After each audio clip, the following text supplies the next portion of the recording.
Hello everyone. Today I decided to do something a little bit differently.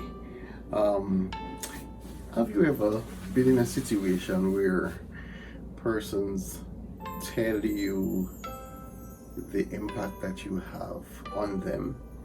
Um, and I guess that's perhaps a lot of times. But sometimes I think we don't step back in retrospect and to know our worth and know what we're about and know the skills and talents that we do have. There's a saying that there are always two sides to a story. What's your story? I mean, it could be others' version, the everybody else's version of you, and your version of you. So, which would be the true version? And in most cases, perhaps it will be yours, hopefully. And in some cases, it's the version of others that really tell the version of yourself. So I was thinking about it and thought I'd make a video um, about myself and my worth, if you will. I've been blessed with so many. Well, I've been blessed with one big talent, and from that talent, under that umbrella, I think I have some other qualities that, you know, spiral out. And I'll share them with you. I mean, if you have some, you can share, you can comment, and perhaps this is a time for you to really step back and look at yourself and see what skills you do have, what talents you do have. Are you realizing those skills and talents? And first, I think I have about 5 versions of me, Matthew Silbert in retrospect. So first, as a conductor, um, I had a vague idea of conducting at an early interaction with music. I just thought it was a situation where you would stand in front of persons or players and just wave hands, or if you know the music, which is, I mean, the general idea of most persons. But when I really started studying music education and found out how much more conducting is, and I think it's such an important role. If you're in music education and any role of directing, that you take on conducting seriously, because it's you leading the charge on quite a number of personalities. It's just like in a classroom setting. If you're a teacher, that you do have a class of 20, 25, 40, 60 persons, and all are different abilities and capabilities. Same with conducting. You have a number of musicians of all of these skills, all of this talent, and you are supposed to bring all of that talent together and make it in such a way that the music making is astounding and it's a lasting impression on your audience. So my idea of conducting and what I've been doing about it is really ensuring that everybody is at the same place. I mean, we have rehearsals, you do have rehearsals, but there are those moments in a live performance where things may be spontaneous, and spontaneous in quotes, how you deal with that on spot. So it's important for your personality to be neutral, always problem solving, always be ready for anything and react. So things don't happen and you just kind of let it slide. Most of the times, what really goes on stage is unplanned, because you have these rehearsals, you have these settings before, and they're perfect, and then something else happens. It can be perfect as well, but it can go another way. So as a conductor, I'm always open to new ideas. I'm always giving an extra eye out for what is happening. Always try to be aware of my surroundings. Always try to read the room. All of these things.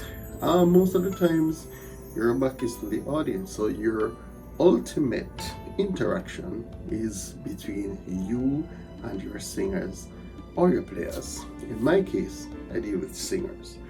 So when I'm in front of a group of singers, then my interaction will be with them. And if it's more smiles, anything to bring out what you're doing to be, make it something of worth or listening, and then we welcome the feedback. Now there's another side of Matthew as a musician.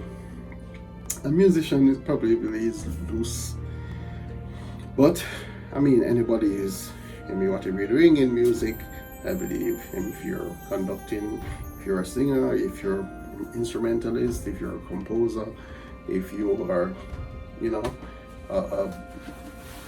a technician, then you're a musician, because it will take certain skills to do that.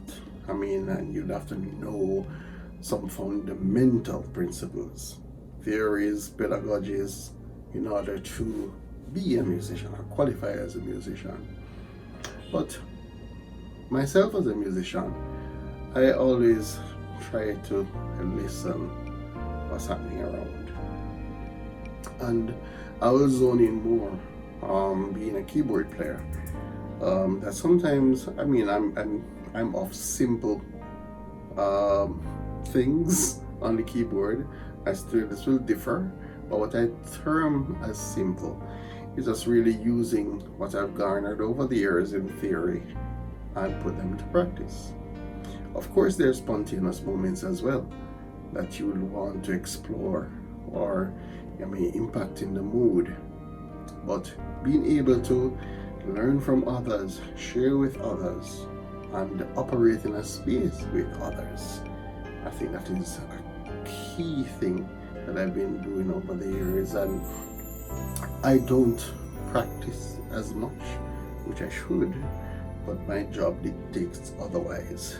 However, I'm able to still function within settings, and I guess being a musician, that's one of the high results of being a musician, that you're able to function even though rehearsal is not given as much or as warranted, but you're still able to function.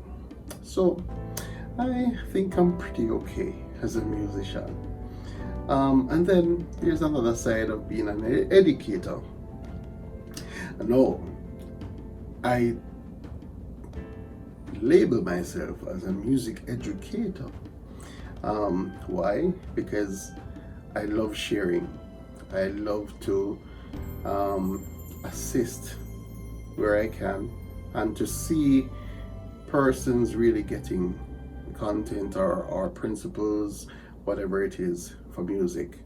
Because there are a lot of misconceptions out there, and that's why I really embarked on music education to kind of help. So, as a person who has gone through all the levels of education, through teaching and perhaps through performance, I think the term is really to assist persons when there are things that are misunderstood, rather than assess. Because a lot of times, if we approach a situation where somebody needs to unlearn a concept which that has been taken the wrong way, there has to be some care in doing that. So I believe that a music educator is a customer service representative, that everything that we do is from care, it's from genuity, from humane perspectives. So you can share this content and they understand. If persons don't want to go that route, that's fine, but it's good to share in that way that you understand however long it may take, however differentiated methods you may use,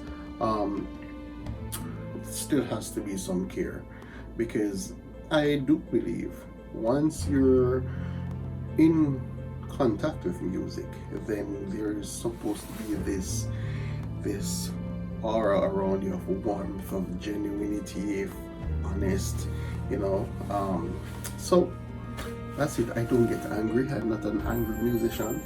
So I believe that you should be able to resolve things in a decent way, and we still enjoy yourself, because music is all about enjoyment. It's all about the affective. I mean, we have the other domains, but it's really about the affective. So yeah.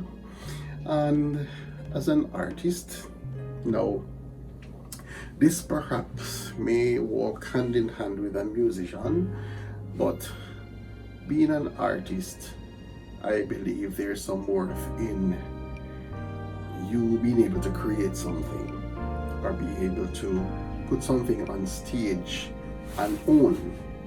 So I think things that I've done in the past and what I'm doing now, it's purely through artistry, with the experience that you're confident enough that you can say, okay, I'm gonna do this, and this is, you see the end goal already, even though persons you're leading may not see it, but it's your job to guide just the same, and let them have the wow figure after that.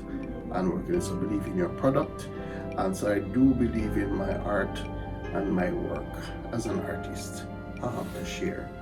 And then the last thing, as a simple lover of life, I think that anybody who is in the arts, the performing or fine arts, that you have to just love life. I mean, generally, I mean, if you're a human being, you should love life. But it's a more special thing for persons within the arts, and even more special for persons in music. I just love life and everything about it. You hear some things that you just smile. You're able to go on a musical route or a journey, or being able to hear something and using composing to bring that across, or any of those arrangements. And so yeah, those are the 5 stories, or the 5 versions of myself. I just love what I do. I enjoy myself every day, and I think that is key, that whatever you're doing in life, that you should do it for the love, and not necessarily the tring. That's important as well, but life is more valuable. So once you're enjoying life and once you're happy with what you're doing, then all will be well. So that's my story. What's yours?